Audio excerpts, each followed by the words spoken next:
Hello, music lovers. Thank you so much for dropping by this channel. Let's talk about the new album from Ghost called Prequelle. It just dropped today, June the 1st. And it's their first full-length studio album in a few years, since 2015. So there's been a lot of anticipation for this album, especially after the release of Rats and Dance Macabre, which came out within the past couple of months. And I did a video about those songs, also give you a little bit of a backstory into what Ghost is all about. I'll put a link up for that video. But for this one, I'm going to review the new album. Now, I've been sitting on this album for a couple of days, so I've had some time to kind of listen to it and everything. And this definitely is their most accessible album. They're definitely the more commercial album in their catalog, for sure. You know, it's just got a lot of hooks and a lot of melodies, and it's not so heavy on the guitar stuff. You know, if you're coming to this album expecting a heavy metal doom and gloom album, that's not what you're going to get. I mean, you are going to get a lot of the gloom, but it's going to have a shiny thing to it. It's going to be a lot more melodic. There's a lot more pianos, and there's a lot more grandiose Jim Steinman, Meatloaf-esque kind of stuff going on. But it does have its moments. And so, you know, this album is basically about the Black Plague and the effects that it has on people living at that time. You know, it starts off with this song called Ashes, which is about maybe a minute and a half long. Kids singing Ring Around the Rosie, which supposedly dates back to the Black Plague, which hit like in the mid-1600s. And then it gives way to the song Rats, which is a song that a lot of people have already seen the video for and heard because it was the very first single. You know, this song is awesome. It sounds like Queensryche meets Blue Oyster Cult or something. You know, it's just got this real menacing guitar stuff going on. You've got really big chorus, the melodies. You've got this layered guitar piece that sounds like Queen in Boston, and then in comes this Blue Oyster Cult Buck Dharma guitar solo, and then it ends on this, you know, Black Sabbath, just a heavy doom metal riff. It's just an amazing song, and it gives way to the third song called Faith, which kind of picks up where Rats leaves off. Faith has a very heavy Sabbath-like riff, great guitars, great solo going on here. Definitely a highlight of this album. And then after that, we get into this song called See the Light. And so now things change a little bit.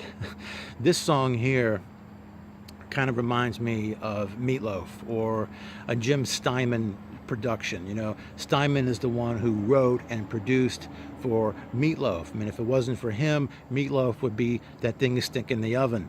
And this album has just a lot of, and it's particularly this song, I can tell that there's a lot that went into it. There's a lot of hooks, there's a lot of melodies. It's just really not my cup of tea. I'm really not crazy about this song, but I can appreciate what went into it. You know, it kind of like reminds me of, you know, maybe you had a relationship with someone and you love them to death. They're a great person, but you wouldn't want to marry them and you wouldn't want to get too involved.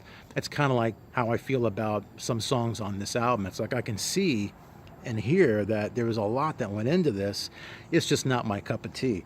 So I give See the Light a thumbs up, but not for me. For you, maybe. Check it out.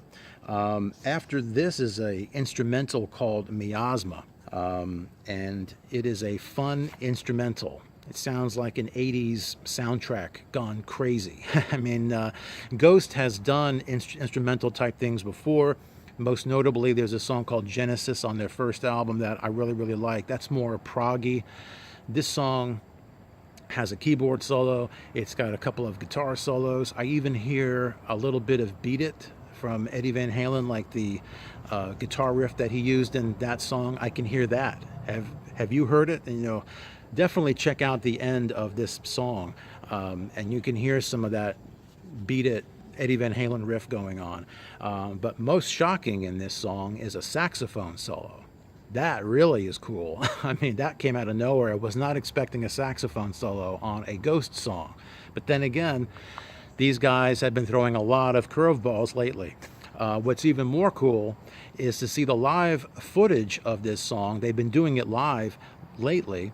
And when they get to this point, they've got, you know, one of these guys comes out. He's called a papa. He's got this big robe on with the hat and the satanic looking mask and everything, and he's playing a saxophone, and it's bizarre and it's hilarious, and you got to check it out. It's one of the funniest sounds. I just remember going back and looking at it and just laughing my ass off, but it's cool. It really, really is. After this, song number 6 is Dance Macabre. This was the second single from the album, and it is just a true power pop song. It's the song of the summer. This is a song people are going to be playing, blasting out of their radios during the summer. It's got a tremendous hook. If this song came out in the 80s, it would have been a smash, for sure. It sounds like the Scorpions meet ABBA, and I'm not joking. I mean, the way that he sings, the way that he phrases the words, and his vocals sound very much like ABBA. And it's no shock, because ABBA has definitely been an influence. I mean, this is a Swedish band. They even did an ABBA cover not too long ago. And from what I understand, I think it was Benny or Bjorn from ABBA gave a thumbs up on it. So there's a definite love fest with ABBA going on here. And so Dance Macabre is an amazing song. After that, we get to a song called Pro Memoria, and this one is, again, kind of like a Jim Steinman-esque kind of a song. It's got a piano in it and very, very melodic. Not my cup of tea, but I can tell a lot went into it. Maybe you'll like it, but for me, I'm just kind of like, I wouldn't go back to it. Song number 8 is a track called Witch Image. And when I first heard this song, it sounded like Blue Oyster Cult to me. It sounded like it could have been like an album track on an 80s BOC album, and not a very good one either. I would probably say a throwaway BOC track from the 80s. It's not all that great. Just not really feeling it. After that is another instrumental. It's called Helvetes Fonster, or something along those lines. It's got a medieval kind of a sound to it. It's probably the most throwaway track on this album. Not really into that one. And then after that is a song called Life Eternal, and it's what closes out the album. And kind of like with See the Light, I can tell there's a lot that went into this. It's got a really good melody to it. It's just not my cup of tea. But who knows? This might attract people into this band who don't normally listen to Ghost. Like I said, this album, if you're coming to it for the Sabbath-like stuff, you're only going to get a little bit of that. Mostly, this album is very, very melodic. There's lots of pianos. Like I said, there's a saxophone solo. There's just very grand stuff that would probably make Elton John jealous. So overall, when I look at this album, out of the 10 songs, there's only 4 of them that I really would go back to. And that would be Rats, Faith, Dance Macabre, and Miasma, the instrumental that has the saxophone.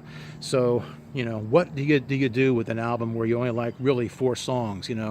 These 4 songs are so strong, and the other songs are not bad, they're just not my cup of tea. So I would probably give this album 7 out of 10. I think that's a pretty fair way to go with this one. I definitely would recommend, if you like Rats and you like Dance Macabre, check it out. There might be something here that you really, really like, and something that you did not expect. And something that I did not expect were a couple of the bonus tracks that came in the deluxe version. Okay, they have a couple of covers. One is a song called It's a Sin, which is a Pet Shop Boys song. And, I really wasn't a fan of that song originally, so I don't really care about this particular cover, although they do a decent job with it. And Ghost is no stranger to doing covers. Like I said, they did do a cover of an ABBA song. They covered a Depeche Mode song. On the last album, they did the Eurythmics' Missionary Man. So they're definitely not your typical Satanesque doom and gloom band. They'll have a saxophone solo. They'll have your Jim Steinman grandiose moments.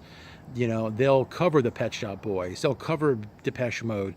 They'll have these melodies and these hooks that'll grab you.